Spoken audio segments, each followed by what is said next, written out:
The studio and economic analyst IGHO EFEVOGHOR. Many thanks for your time on Business Zone. Thank you. Also joining me via phone is a South African economist, Petri Ringuys. Many thanks for your time, Petri. The World Bank growth slash is pegged on low commodity prices, sluggish demand in advanced economies, weak trade, and diminishing capital flows as slated by the World Bank. Now, what does this really portend for developing economies like Africa? All right, I'm told Petri is yet to be on phone. All right, I was talking about that. What does this forecast really portend for Africa? Basically, African economies, especially in the sub-Saharan region, are going to really face some challenges in the next coming months, in the medium term. That is principally because most of the economies are commodity-based, not finished products. And commodity prices are not determined by the producers, but by the users, which are the advanced economies that currently have weak growth themselves. But our problems in sub-Saharan Africa is more compounded by the fact that most of the economies are not even diversified. Most of the economies are not diversified. Let's talk to Petri, who is on phone now from South Africa. Hello, Petri. The World Bank forecast growth slash is pegged on low commodity prices, sluggish demand in advanced economies, weak trade, and diminishing capital flows. What does this really portend for Africa?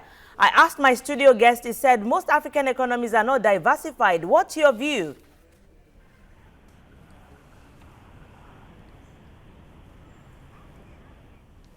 Hello, Petri. If you can hear me, I was talking about the World Bank growth slash, which it pegged on low commodity prices, sluggish demand in advanced economies amongst other things. What does this really portend for Africa? Well, I think that, in light of the World Bank downgrading their views on Africa and downgrading their GDP forecast, I'm not really too surprised if I look at some of the results, even coming out of the Johannesburg Stock Exchange today. Results such as PPC, for example, which is a major cement manufacturer that has an increasing number of operations throughout sub-Saharan Africa and stretching further up into Africa. A lot of their business is basically manufacturing and exporting cement into Africa for construction. And if we look at the results that they delivered as well, revenues are down and sales volumes are down. So it seems that the African economy is struggling. However, we can't isolate it just to the African economies, as it is more realistic or more a picture of the global economy at the moment, where we are seeing slowing growth, particularly in China. And this is having an impact on the world at large. And, Africa being such a big supplier to China in terms of the natural resources that we sell to them, it makes sense that when China suffers, we will too. So the general feeling, I think, is that, the World Bank has downgraded the global growth forecast, which makes a lot of sense because we are faced with many headwinds, even in the United States and in Europe. The world is in a tough position at the moment. I think that we've managed to get asset prices up really, really high on the back of quantitative easing programs and very accommodative monetary policy stances from central banks in Europe and America. And this is somehow the ammunition and the firepower behind these monetary policy programs that they've implemented is starting to run out, and the real economy underneath we can see is becoming slightly more sluggish and is struggling, and this obviously filtering down through to our economies in Africa. Petri, Asian economies seem to be gaining from this forecast. Now, how do we balance this? How does Africa gain from China, as you have slated? How do we gain from this forecast? Well, I think what we need to do as a continent is we need to start, we need to start doing a lot more beneficiation on our own soil. For example, many of the resources that we produce and export are then, beneficiated into a variety of different products and then sold back to us. So if we would like to accelerate the growth on our own continent, we need to find ways in which we can beneficiate these resources into the end products on our own soil, that we stand a better chance at getting cheaper products and services in our own countries, but also we are able to export these products and services and not just the raw materials in order to manufacture them to the developed world and nations outside of Africa. This, of course, will create a lot of jobs and development in terms of factories and infrastructure spend that it will be required in order to do this. I think this is probably the way that we can benefit the most. We're seeing Asian countries benefit in terms of the potential GDP growth that they can have, and this is basically because they are the manufacturers of the world, and many of the resources that we produce we send to them in order for them to manufacture products. We need to find a way in which we can stimulate infrastructure spend and investment in our own country so that we can get the beneficiation of these raw materials and the manufacture of these end products done locally. All right, Petri, I would have to hold you on now. Let me talk to my guest in the studio. Africa, mostly commodity exporting emerging market countries, have struggled to adapt to some of these issues due to lower prices. Look at Nigeria, is one of the biggest exporter of oil now. But how do they deal with this, really? Well, as I was trying to point out earlier, we need to move from raw material to finished products. And also, Africa needs to trade with itself. When you do that, it will enhance your infrastructure because you need those things to develop from the raw stage to the finished product stage. And you create jobs, infrastructures will be there. In the process, some of the things you buy from outside that drains your foreign reserve, you have to export to some other countries that will need it. Principally, we need to do a lot of fiscal restructuring. A lot of fiscal restructuring. I would have to hold you both on there. Would have to take a break on Business Zone and return to talk more about the World Bank growth slash. Do stay with us.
Business Zone on TVC News, and we're looking at the World Bank growth forecast, which it slashed from 2.4%, from 2.9% to 2.4%. And I've been speaking with South African economist Petri Redelingais and economic analyst IGHO EFEVOGHOR in the studio with me. Now, Petri, the World Bank forecast expects that these economies to grow at a meager 0.4% this year. And just 2 Fridays ago, a focus on South Africa now, one of the ratings agencies left South African economic rating unchanged. Are you in any way optimistic about a growth beyond this slash? Well, I think that, the current forecast for economic growth within South Africa is to remain sluggish for the rest of the year and to pick up to 1% in 2017. So we should recover back to 1% from next year. I'm not all that optimistic that we're going to see a drastic turnaround. I think that the ratings agencies probably made the right call by keeping us on hold for the time being. However, there's a lot of focus being placed on the December period and to see whether or not South Africa is going to be able to deliver on the variety of promises it had made in order to protect its investment grade rating. There are obviously a number of structural issues that we have to adhere to. The biggest problem that we have is labor stoppages and people striking at the mines and so on, which puts a lot of pressure on our economic activity. If we can keep that within control and we can get general economic activity back up and our industrial and mining output back to where it once was, then I think that we will probably manage to retain our investment grade rating come the end of the year. I think that in general, the world is relatively worried currently because of the the very low commodities prices. But I'm of the view that oil prices and general commodity prices should recover in the second half of the year, as we are seeing some supply side constraints coming through, particularly in oil, and that global demand for oil is not. It might not be growing as fast as it once was, but it certainly is still growing, just at a much slower pace. So I think we'll see a bit of a rebalancing in the price of oil, and I think that an increasing oil price will not only provide a great boost like Nigeria, but will also provide a boost to countries like South Africa and the rest of the African nations that export predominantly resources. So I do think that there is a chance that we could see a decent recovery in GDP come early 2017. Whether or not it's going to be a drastic bounce back, I don't know. I don't think it's going to be a very, very sharp bounce back, but I do think that we should, come the second half of this year, start at least seeing higher commodity prices, and that will then start filtering into the early 2017 GDP numbers, where I believe we should start seeing a bit of a growth in GDP. This, of course, is all based on the fact that China does not have a hard landing, and that we do see a recovery in manufacturing output from them. All right, Petri, let me talk to IGHO now. Nigeria, one of the biggest economies enjoying the oil boom, but it's suffering at the time now, is at its trial time now, especially looking at the Niger Delta Avengers bombings of some of the major oil platforms there. How do you think Nigeria will come out of this? Well, I am quite positive that we're going to come out of this. Basically, some of the things we are going through now as a result of some of our past choices. We did some things right, like paying off our debts, trying to make enough savings to boost our foreign reserves between 1999 and 2007. Then after then we went to sleep and we started spending, forgetting that we had just one commodity. We did not diversify, we relied on it, and yet we spent all the savings. And now it has come to haunt us. Way forward, I see 2 factors, internal and external, that will help your economy to improve. On the internal front, there is need for fiscal and structural changes through discipline, which I think the current federal government is trying to put in place. And in doing that, the budget that was signed in May, I think, portends great hope, because it's a budget that is meant to reflate the economy, that is boosting economic activities. Then, notwithstanding the oil prices, but it will be better for us if the prices keep on going up towards the end of the year. Yeah. On the external front, you see, you need inflows, which is popularly called foreign direct investment into your economy. But don't forget that there is this global slowdown. Even China is slowing down, that needed our commodities. So there is bound to be a slowdown of spendable income from there also. So to convince them to come in with such funds, you have to put your house in order. That is where the Niger Delta issue you talked about comes in. We should look for a way to reduce political tensions. A way to reduce political tensions. Let me get back to you now, Petri. I must tell you, it's a trying time for southern African countries at the moment. Talking about the drought, how are stocks adjusting to some of these challenges that comes with the drought? Well, I think, the drought has been causing quite a bit of problems for us. And I think that, if we look at results like Invicta, that is another South African company that released results today, and even they in their results cite that their agricultural, engineering consumables and capital equipment segments, where they provide a lot of products and services to the agricultural sector within the South African economy, is sort of under a lot of pressure, and sales volumes are significantly lower due to the knock-on effect of the drought. What we're seeing is that obviously in order to compensate for the loss of productivity and the loss of agricultural products and maize and so on that is being farmed in South Africa, we're forced to import quite a few additional tonnages of these products from outside. So this is having a bit of an impact on our budget deficit and so on, as our imports, as on our current account deficit, as our imports for the general economy is dropping somewhat. But that is completely being offset by the additional imports that we have to make of agricultural products, especially food products. So for now, the drought is putting a big drag on our economy, and we can expect that if the drought eventually passes, that this drag effect on our economy will subside. However, we don't know when it's going to end.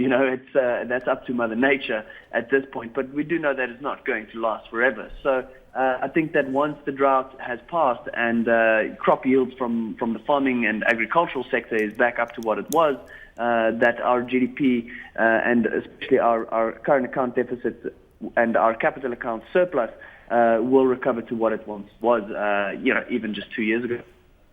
The drought will not last forever. We do share your optimism, Petri and IGHO. I must thank you for both. Thank you both for talking to us on Business Zone. Many thanks once again. Many thanks, IGHO. Thank you for having me. In other news now, the African Union is prepared to launch the electronic passport at